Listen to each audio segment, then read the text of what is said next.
السلام علیکم dear friends, welcome to the channel جو کہ ہے ایپیسوڈک ناول سٹوریز۔ ناول کا نام ہے من عاجزم اور اس کو لکھا ہے منت شاہ نے۔ اس نمبر ہے 13۔ تم نے چینج کیوں نہیں کیا؟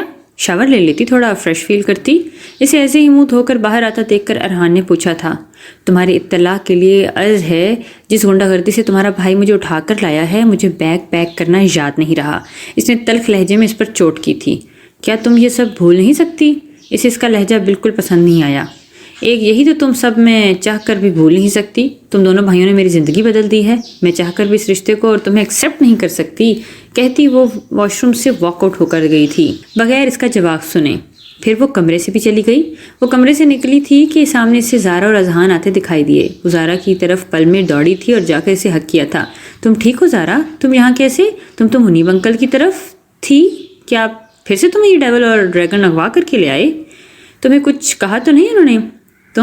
تم نے اپنے وعدے کی لاج نہیں رکھی، بے حس انسان۔ زارا سے سوال کرتے وہ ایک دم اذہان کی طرف مڑی تھی۔ جاؤ زارا، کمرے میں بیٹھ کر بات کر لو اس سے، اذہان نے زارا کی طرف دیکھتے کہا تھا۔ وہ اسے ایک بات اچھے سے بتا دینا، میرا اور میرا بھائی کا نام آئندہ فضول نام استعمال کرنے سے گریز کرے۔ کہتا وہ وہاں رکا نہیں تھا۔ تم زارا پہنچی کیسے یہاں؟ مجھے بتاؤ، اس نے تمہارے ساتھ کچھ غلط تو نہیں کیا؟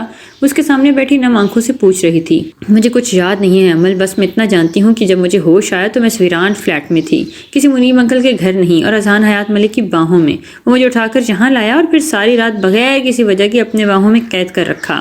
مجھے سانس نہیں آ رہا تھا زارا، میں چاہ کر بھی اس پنجرے سے آزاد نہیں حاصل کر پا رہی۔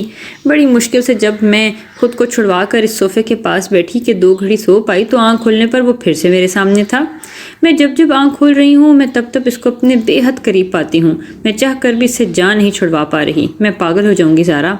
وہ اس کے گلے لگ کر خود پر بیتی ساری داستان سنا رہی تھی۔ زارا، کچھ غلط تو نہیں کیا اس نے تمہارے ساتھ؟ وہ جانے کس خیال کے تحت پوچھ گئی تھی۔ نہیں عمل، جیسا تم سوچ رہے ہو ویسا کچھ نہیں کیا اس نے، مگر وہ کرتا ہے، چپکتا ہے، بات پہ بات اپنے لمس سے آشنا کرتا ہے۔ وہ ایک محرم نہ محرم کی ڈیفینیشن میں کب آتا ہے؟ میں نے بہت سینچ کر رکھا خود کو، بہت چھپا کر۔ مجھے اب اپنے وجود سے بھی گھن آتی ہے۔ کیا ایک لڑکی کی پاکیزگی اتنی بے مول ہوتی ہے کہ اسے کوئی بھی اپنے نام نہاد محبت اور طاقت کے دھونس جما کر پامال کر دے؟ کیوں ہوتی ہیں ہم لڑکیاں اتنی بے مول کہ خود پر لکھنے والی اس غلیظ محبت کے صفاقوں کو صفائے ہستی سے نہ مٹا سکیں؟ وہ ہچکیاں لیتے ہوئے بچوں کی طرح رو رہی تھی۔ اچھا چپ زارا، بالکل چپ۔ دیکھو میری بات ہوئی تھی ڈیول سے، میرا نکاح ہوا ہے اس کے بھائی سے۔ اس نے پرومس کیا ہے وہ اب تمہیں کچھ نہیں کہے گا، چھوڑ دے گا۔ بس میں ابھی جا کر ارحان سے کہتی ہوں کہ وہ تمہیں ہاسپٹل چھوڑ آئے۔ تم علیحہ کے پاس رہنا، اس کا خیال رکھنا۔ میں جیسے ہی حالات ٹھیک ہو جائیں گے اسے طلاق لے لوں گی اور پھر سنان سے شادی کر لوں گی، اور تم دیکھنا سنان کی محبت میں اتنی طاقت ہے کہ وہ مجھے اس کے بعد بھی قبول کر لے گا۔ اس نے اپنا سارا پلان زارا کو بتایا اور اسے ہمت دی تھی کہ وہ روئے نہ، اس کی زندگی اب آسان ہے۔ مگر بیوقوف عمل یہ تھوڑی جانتی تھی کہ اذان حیات ملک نے اس کی خوشیوں کی ضمانت دی تھی۔ یہ تھوڑی کہا تھا کہ وہ زارا دریت سے دستبرداری اختیار کر لے گا۔ ایسا کچھ نہیں ہونے والا عمل، تم جانتی نہیں ہو۔ تم اب شادی شدہ ہو، تمہیں سب ارحان کے بارے میں سوچنا ہے۔ حالات جیسے بھی ہوں، جن حالات میں بھی تمہارا نکاح ہوا ہے، تم نے اللہ کو حاضر ناظر جان کر اس کے ساتھ اس رشتے کو قبول کیا ہے۔ اب تم کسی اور کے بارے میں سوچو گی تو یہ گناہ کے مترادف ہے جس کی معافی نہیں ہے۔ اب جیسے بھی کر کے تمہیں اس رشتے کو ہر حال میں نبھانا ہے۔ سنان کا نام سن کر زارا کو کچھ ٹائم پہلے والی ریکارڈنگ یاد آئی تھی۔ وہ اسے سمجھا رہی تھی جو بھی تھا جیسے بھی تھا، مگر اس کے لیے یہی بہت تھا کہ ارحان نے اس کی بہن کو بغیر کسی غلط راستے کے پاکیزہ راستہ اپنا کر حاصل کیا تھا۔ تم پاگل ہو زارا، یہ نکاح صرف تمہاری خوشیوں کی ضمانت ہوا ہے۔ It's a deal. وہ اس کی باتیں سن کر شاکڈ ہوئی تھی۔ تم غلط ہو عمل، یہ نکاح ہونا آسمانوں پر لکھا گیا تھا۔ تمہارا جوڑا ارحان کے ساتھ لکھا تھا تو تمہیں سونپ دیا گیا۔ اس نے اس کے خیال کی نفی کی تھی۔ تم پاگل ہو گئی ہو زارا، اپنی زندگی میں کبھی بھی اس رشتے کو اور اس انسان کو تسلیم نہیں کروں گی۔ ایسا کرنا میرے لیے سب سے بڑی بیوقوفی ہوگی۔ فی الحال یہ مسئلہ اتنا اہم نہیں ہے، اسے میں اپنے طریقے سے حل کروں گی۔ مسئلہ تمہیں یہاں سے نکالنا ہے۔ اس نے اس کی ساری باتیں اگنور کی تھیں۔ تمہیں کیا لگتا ہے کہ یہ سب اتنا آسان ہے؟ ہم چاہ کر بھی ان سے چھپ نہیں سکتے۔ مجھے زمین کی تہ میں بھی چھپا دو گے تو لوگ وہ وہاں سے بھی مجھے نکال کر لے آئیں گے۔ جب تک علیحہ ٹھیک نہیں ہو جاتی جیسا وہ کہتا ہے ویسا ہی کرنا پڑے گا، ورنہ وہ کچھ بھی کر سکتا ہے۔ زارا نے بے بسی سے کہا۔ کیا چاہتا ہے وہ؟ اس کی بات سمجھتے ہوئے عمل نے پوچھا۔ نکاح کرنا چاہتا ہے، کہتا ہے محبت کرتا ہے، دور نہیں رہنے دے سکتا۔ زارا نے تلخی سے مسکراتے ہوئے کہا تھا، میں یہ نہیں ہونے دوں گی کبھی بھی۔ وہ انسان ساری زندگی تمہارے ساتھ رہا تو تمہیں پاگل کر دے گا۔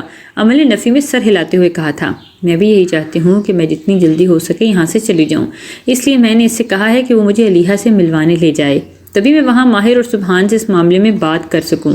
شاید کوئی راستہ نکل آئے، مگر تب تک ہمیں ویسے ہی کرنا ہوگا جیسے وہ چاہتے ہیں. زارا نے تھکے ہوئے لہجے سے اس سے کہا تھا. تم ٹھیک کہہ رہی ہو. میں بھی ارحان سے کہتی ہوں پتہ نہیں علیحہ کیسی ہوگی. ایک دن میں ان دونوں بھائیوں نے ہماری زندگی جہنم بنا دی. وہ اس کے گلے لگتے سسکتی تھی. امل بابا کہتے تھے نا حالات کو کمزور بنایا کرو، خود کمزور نہ بنا کرو. اب ہم ان حالات کو ان کی طرف موڑ کر ان سے ایک ایک بدلہ لیں گے اور ناقابل قبول بنا دیں گے ان کو، انہی کے لیے انشاءاللہ. زارا نے اس کو ٹائٹلی حگ کرتے ہوئے کہا تھا. انشاءاللہ. امل نے بھی اس کو زیر لب کہا تھا. کدھر ہو تم؟ اذہان کل سے بھی غائب ہو اور ارحان بھی غائب ہے. کچھ اتا پتا ہے گھر کا کہ نہیں؟ اذہان کی ماما نے اسے کال کی تھی. ماما پاپا کو بتا چکا تھا کہ میں فارم ہاؤس رکوں گا، پارٹی کی کچھ اہم میٹنگز ہیں اور کچھ لنچ اور ڈنر بھی تھے، تو کچھ دن بزی رہوں گا. اس نے جھوٹ بولتے ہوئے جان چھڑوانی تھی. کیا مطلب کچھ دن بزی رہوں گا؟ حریم کو بلوایا ہے میں نے، آج تم اسے شاپنگ پر لے کر جاؤ اور اس سلسلے میں کچھ نہیں سنوں گی. اس نے دو ٹوک لہجے میں کہا تھا. ماما پلیز فار گاڈ سیک میرا جانا ضروری نہیں، آپ اپنی بہو کے لیے بہتر خود شاپنگ کریں. ویسے بھی عورتوں کے معاملات ہیں، ان سے مجھے دور ہی رکھیں. وہ ضد چھوا. سامنے سے آتی زارا نے اس کی ساری باتیں سنی تھی. اس نے بات کرتے کرتے اشارے سے زارا کو اپنے ساتھ بیٹھنے کو کہا تھا. اذہان حریم کے معاملے میں کوئی کوتاہی برداشت نہیں کروں گی. انہوں نے اسے وارننگ دی تھی. ماما یہ سب شادی کے بعد کے معاملات ہیں، فی الحال میں کچھ کہہ نہیں سکتا، اور پلیز میں آ جاؤں گا گھر. فی الحال حریم کو آپ ہینڈل کریں. Okay bye. اس نے ان کی کوئی بھی بات سنے بغیر ہی موبائل رکھ دیا تھا. کیا وہ میری جان اب یہ آنکھیں نم کیوں ہیں؟ اذہان نے زارا کو خود کو بے تاثر نظروں سے دیکھتے ہوئے دیکھا تھا اور پوچھا تھا. تم شادی کر رہے ہو؟ اس کے دل کو پتہ نہیں کیا ہوا تھا، پوچھ بیٹھی. یہ تم کیا ہوتا ہے؟ ہونے والے شوہر کو آپ کہتے ہیں؟ وہ اس کے چہرے پر آئی لٹ کو کان کے پیچھے کرتے ہوئے بولا تھا. تم کیوں دو لڑکیوں کی زندگی برباد کرنے پر تلے ہو؟ زارا کو اس کی ذہنی حالت پر شک ہوا تھا. نہیں، میں تم دونوں کو پورے حقوق دوں گا. وہ ماما کی پسند ہے اور سیاست میں آگے بڑھنے کے لیے اس رشتے کا ہونا ضروری ہے، اور تم محبت ہو، زندگی میں آگے بڑھنے کے لیے تمہارا ذات ضروری ہے. اس نے لاجک دی تھی. تم اتنے بے حس کیوں ہو اذہان؟ جس سے محبت کرتے ہو نا تو پھر اس رشتے میں شراکت داری نہیں رکھتے. کیسی ناپاک محبت ہے تمہاری جو مجھے بھی گندا کر رہی ہے. محبت میں تو محبوب کو آنکھ اٹھا کر نہیں دیکھتے جب تک اللہ کی رضا نہ شامل ہو. تم اگر اپنی سوچ کی گندگی کو محبت کا نام دیتے ہو تو شیم آن یو. لعنت بھیجتی ہوں میں ایسی محبت پر، ایسے انسان پر جو محبت کا راگ تو الاپتا ہے مگر یہ نہیں جانتا کہ اصل میں محبت ہوتی کیا ہے. تم جیسا انسان صرف اپنی انا میں آ کر محبت کی دھجیاں اڑانا جانتا ہے. وہ نفرت سے ایک ایک لفظ چبا چبا کر بولی تھی. تم حد سے بڑھ رہی ہو زارا درید. وہ اتنی زور سے چلایا تھا کہ زارا اپنی جگہ بیٹھی بیٹھی ہل گئی تھی. تم کیا چاہتی ہو میں تمہیں چھوں نا؟ دیکھو نا جی بھر کر تم سے دور رہوں، پھر ہوگی تمہارے دل کی تسلی، پھر کرو گی تم مجھ پہ میری محبت پر یقین. تو ٹھیک ہے اذان حیات ملک، وعدہ ہے تم سے، تمہیں دیکھے بغیر، تمہیں چھوئے بغیر اپنی محبت کی جوت تمہارے دل میں جگا کر رہے گا. دیوانہ بن جائے گا یا بنا لے گا، میری دیوانگی کا نشہ تمہاری رگوں میں نہ اترا تو یاد رکھنا اذان حیات ملک تمہارے سامنے اپنی سانسیں چھینے گا. پھر زارا درید تم اذان حیات ملک کی زندگی سے، اس کے ہر وعدے سے، اس کے ہر کرب سے آزاد ہوگی. اور ہاں ایک اور بات، اب تم یہ کہو گی کہ محبت میں چیلنجز نہیں ہوتے، تم اور تم جیسے لوگوں کی قائم کردہ حدود. وہ تلخی سے ہنسا. تو زارا درید اذان حیات ملک اپنی محبت کا چیلنج نہیں دے رہا. مجھے پتا ہے میں ایک بے حس اکھڑ انسان ہوں، بقول تمہارے صفاق بھی ہوں اور شاید تمہاری نظروں میں ذاتی بھی اور قاتل بھی، مگر اس سارے کریکٹر سرٹیفکیٹ کے باوجود میں تم سے محبت کرتا ہوں اور کرتا رہوں گا. ایک دن یہی محبت تم پر نور بن کر برسے گی اور تم رنجشوں اور دعوتوں کے باوجود تمہارا دل اس کے لیے دھڑکے گا. اور جب یہ ہوا تو وہی محبت کو خوش آمدید کہنا. وہ اس کی طرف اب دیکھنے سے بھی اجتناب کر رہا تھا مگر اس کے لفظوں میں چٹانوں جیسی سختی تھی. وہ اس سے بحث نہیں کرنا چاہتی تھی، اس کی باتوں کا اثر اپنے دل پر نہیں لینا چاہتی تھی، اس لیے اس کے سامنے سے ہٹنے کے لیے وہاں سے اٹھی تھی، کسی کمرے میں چھپنے کے لیے. ایک بات یاد رکھنا، اس سب کے باوجود میں تمہیں اپنی نظروں سے اوجھل نہیں رکھ سکتا. اس فارم ہاؤس میں تمہارا میرے آس پاس رہنا چاہیے ہوگا. میرے ساتھ والے کمرے میں رہو گی اب جب تک نکاح نہیں ہو جاتا. اس لیے اسے پلٹتے دیکھا تو پیچھے سے سخت آواز میں کہا. چلو اب چادر لے کر آؤ، علیحہ کے پاس جانا ہے، ویٹ کر رہا ہوں تمہارا. کہتی اس نے مراد کو آواز دی تھی. جی چھوٹے ملک صاحب، مراد موبائل آ گیا ہے تو اس کا سارا ڈیٹا انسٹال کرو اور اس میں گاڑی نکلوا دو. اذان نے اپنا موبائل مراد کو دیتے ہوئے کہا تھا. اتنی دیر میں زارا بھی چادر لے کر آ گئی تھی. چلو. وہ اس کی طرف ایک بھی نگاہ ڈالے بغیر قدم سے قدم بڑھاتا چلا تھا. عمل کو بھی ساتھ لے لیتے ہیں، اس نے پیچھے چلتے ہوئے کہا تھا. اپنی بہن کے معاملات کو مجھ سے اور خود سے دور رکھو. اس کا شوہر ہے، وہ جہاں کہے گی لے جائے گا. بغیر پلٹے اس کو جواب دیتا وہ گاڑی کی طرف بڑھا تھا.